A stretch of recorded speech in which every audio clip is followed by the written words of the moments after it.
Hello friends, আমি দেবজ্যোতি। তো champions ট্রফির দ্বিতীয় সেমিফাইনালের ম্যাচ কিন্তু একটু আগে সমাপ্ত হয়েছে। দক্ষিণ আফ্রিকাকে কিন্তু নিউজিল্যান্ড 50 রানে হারিয়ে দিয়েছে। তো চ্যাম্পিয়ন্স ট্রফির ফাইনাল হতে চলেছে, চ্যাম্পিয়ন্স ট্রফি 2025-এর, ভারত বনাম নিউজিল্যান্ড। তো সেই ম্যাচটা নিয়ে আলোচনা করব।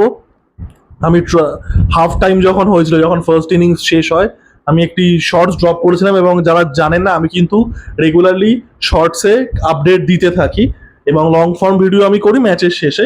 তো ফার্স্টে ব্যাট করে নিউজিল্যান্ড কিন্তু একটা বিশাল টোটাল খাড়া করে, 362 রান। একটা টুর্নামেন্টের, একটা আইসিসি টুর্নামেন্টের সেমিফাইনালে 362 কিন্তু মুখের কথা নয়। এবং রাচিন রবীন্দ্র এবং কেন উইলিয়ামসন দুজনেই সেঞ্চুরি করেন।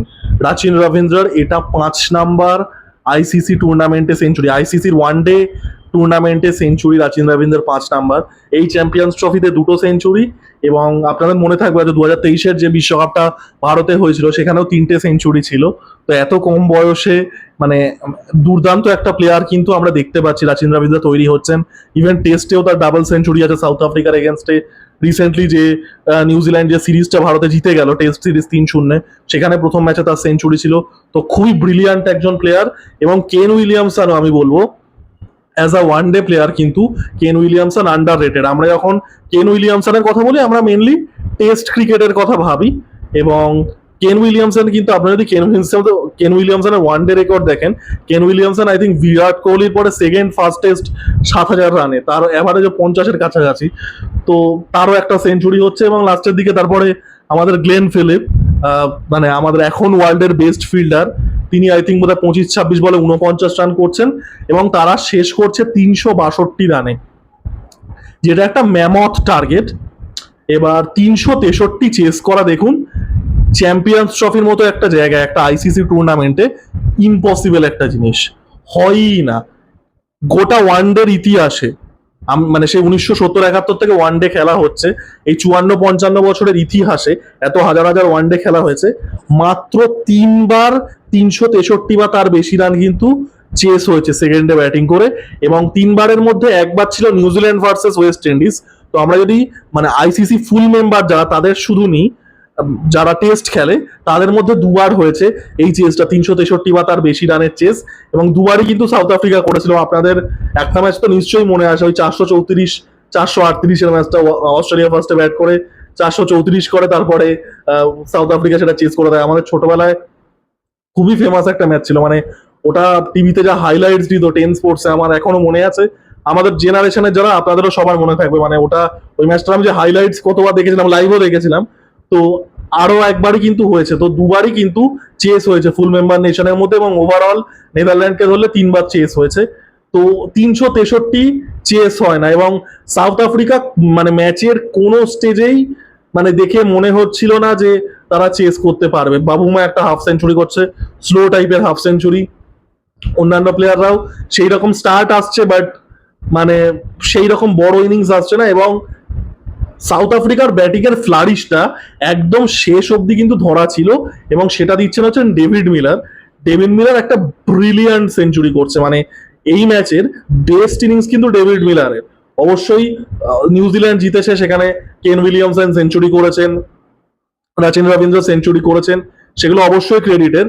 বাট মানে ডেভিড মিলার যে ইনিংসটা খেললো টেল এন্ডের সাথে ব্যাট করে, 9 নাম্বার 10 নাম্বারের সাথে ব্যাট করে, ওই রকম জায়গা থেকে একটা সেঞ্চুরি, দুর্দান্ত একটা ইনিংস। এবং কোথাও গিয়ে এটা একটা আনফর্চুনেট বিষয় যে এই যে generation of players south Africa, David Miller একদম কেরিয়ারের ধরুন শেষের দিকে যে জেনারেশনটা ছিল, যেমন ধরুন গ্র্যাম স্মিথ থেকে শুরু করে আশিম আমলা, তারও আগে জ্যাক ক্যালিস, তারপরে এবি ডেভিলিয়ার্স, ডেল স্টেন, রাবাড়া, এদের কিন্তু কোনোদিনই বড় টুর্নামেন্ট জেতা হলো না। এরা বরাবরই বড় টুর্নামেন্টে গিয়ে আনফর্চুনেটলি হেরে আসে। তো কোথাও গিয়ে একটা ট্র্যাজেডির কিন্তু ব্যাপার থাকে। আপনাদের হয়তো মনে থাকবে 2015 সালের বিশ্বকাপের সেমিফাইনাল, যেখানে মর্নি মর্কেল আর এবি ডেভিলিয়ার্স মানে হাউ হাউ করে কাঁদছিল। ওই ম্যাচেও শরীরটা খারাপ, ওই ম্যাচেও নিউজিল্যান্ড সাউথ আফ্রিকাকে হারিয়ে দেয়। তো এই ম্যাচটা তো কাইন্ড অফ সেরকম, কারণ কাইন্ড অফ একটা ট্র্যাজেডির ব্যাপার থাকে সাউথ আফ্রিকা যখন আইসিসি টুর্নামেন্ট খেলে। জেনারেশনাল ট্যালেন্ট তারা প্রডিউস করেছে, সেটা স্টেন হোক, সেটা ডেভিলিয়ার্স হোক, বাট আনফর্চুনেটলি ট্রফি জেতা হয় না। এবং মিলারের 100 ওয়াজ ব্রিলিয়ান্ট, মানে 9 নাম্বার 10 নাম্বারের সাথে ব্যাট করে উইকেট যখন পড়ে যাচ্ছে, মানে আই থিঙ্ক বোধহয় 30-35 রান থেকে 100 রানে যাচ্ছে 9-10 নাম্বার থেকে ব্যাট করে 67 বলে মাত্র।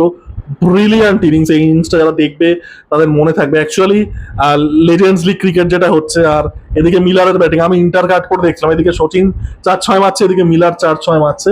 তো কাইন্ড অফ লাইক মানে খুবই এক্সাইটিং একটা বিষয় ছিল। তো যাই হোক, নিউজিল্যান্ড ফাইনালে গেল, সাউথ আফ্রিকা আবারও সেমিফাইনাল থেকে বাড়ি। এইবার হচ্ছে ভারত বনাম নিউজিল্যান্ড। আমি এখানে ছোট করে আলোচনা করছি, আমি একটা ভারত বনাম নিউজিল্যান্ডের একটা প্রপার ভিডিও করব।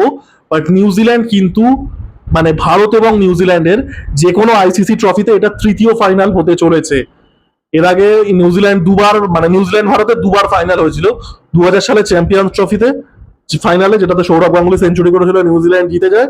আর রিসেন্টলি আপনাদের মনেই থাকবে, সেটা হচ্ছে ওয়ার্ল্ড টেস্ট চ্যাম্পিয়নশিপ ফাইনাল, যেটা প্রথম হয়েছিল, সেটাতেও নিউজিল্যান্ড ফাইনালে গেছিল, ভারতকে হারিয়ে দেয়। তো দুবার নিউজিল্যান্ড ভারতের ফাইনাল আইসিসি ট্রফিতে হয়েছে, দুবারই কিন্তু নিউজিল্যান্ড জিতেছে। মানে নিউজিল্যান্ডের এগেনস্টে আমাদের রেকর্ড আইসিসি ইভেন্টগুলোতে এমনিই ভালো না এনিওয়েজ, বাট সেটা মানে ফাইনালে গেলে আমরা কিন্তু মানে 2-0 পিছিয়ে আছি। তো দেখা যাক এইবার চাকাটা ঘোরে কিনা, হাড্ডাহাড্ডি ম্যাচ হবে এবং ম্যাচের ডায়নামিক্স কিন্তু পুরো আলাদা হবে। আমরা দুবাইয়ের খেলাটা কিন্তু দেখেছি, পাকিস্তানের ম্যাচ আর দুবাইয়ের ম্যাচ কিন্তু ডায়নামিক্সটা পুরো আলাদা। পাকিস্তানের ম্যাচে 350-360 হচ্ছে, দুবাইয়ের ম্যাচে 250, 270, 280 ক্রস হচ্ছে না। তো ডাইনামিক্সটা কিন্তু এই ম্যাচের মতো ডাইনামিক্স হবে না। তাও নিউজিল্যান্ড একটা ইনফর্ম টিম, ভারতও ইনফর্ম টিম। দেখা যাক কেমন হয়, খুবই এক্সাইটিং একটা ফাইনাল হতে পারে। এবং নিউজিল্যান্ড এবং ভারতের তৃতীয় ফাইনাল আইসিসি টুর্নামেন্টে, যেটা বললাম ভারত প্রথমবার নিউজিল্যান্ডকে হারিয়ে কোনো আইসিসি ট্রফি জিততে পারে কিনা দেখা যাক। তো আপনাদের সেমিফাইনালটা নিয়ে কি বক্তব্য ছিল জানাবেন। Kane Williamson, Rachin Rabindra century এবং লাস্টে গিয়ে ডেভিড মিলারের যে কাউন্টার অ্যাটাকটা ছিল, সেটা আপনাদের কেমন লাগলো জানাবেন। এবং সাউথ আফ্রিকা বড় টুর্নামেন্টে কেন বারবার চোখ করে, এটা নিয়ে আপনাদের যদি কোনো থিওরি থাকে, এটা নিয়ে আমি আলাদা করে একটা ভিডিও বানাবো। But I would like to hear from you guys as well. তো সেটাও জানাবেন। এবং নতুন চ্যানেল, তো লাইক, কমেন্ট এবং সাবস্ক্রাইব করে পাশে থাকুন। ধন্যবাদ, টাটা।